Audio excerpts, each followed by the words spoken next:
আমি এখন আছি রাজস্থান রাজ্যের রাজধানী, যার নাম হচ্ছে জয়পুর। আর জয়পুরকে কিন্তু পিঙ্ক সিটিও বলা হয়।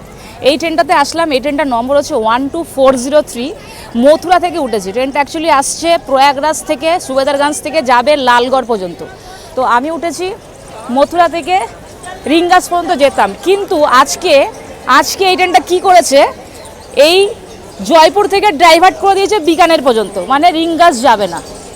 তো এখন একটা কাজ করবে, আমি নেমে পড়েছি। আমার টিকিট ছিল লালগড় পর্যন্ত, একে তো টিকিট পাইনি, মথুরা থেকে রিঙ্গাস পর্যন্ত টিকিট পাইনি, তারপরে কোটাতে টিকিট কেটেছি একদম লালগড় পর্যন্ত। তো লালগড় পর্যন্ত কেটেছি, জয়পুরে নেমে গেলাম। কী আর করবো, কিছু করার নেই। হ্যাঁ, নেমে গেছি এখান থেকে, কারণ লোকাল ট্রেন ধরবো। এমন দিন আজকেই ট্রেনটাকে ডাইভার্ট করলো।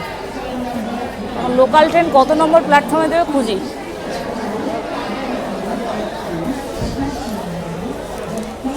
ভাবলাম মথুরা থেকে ডাইরেক্ট যাব রিঙ্গাস। এই দেখো ট্রেন নম্বরটা দেখাচ্ছি তোমাদের, 12403। এই যে দেখাচ্ছি, দেখো প্রয়াগরাজ লালগড়। তো আমি ওভারব্রিজে যাই এখন।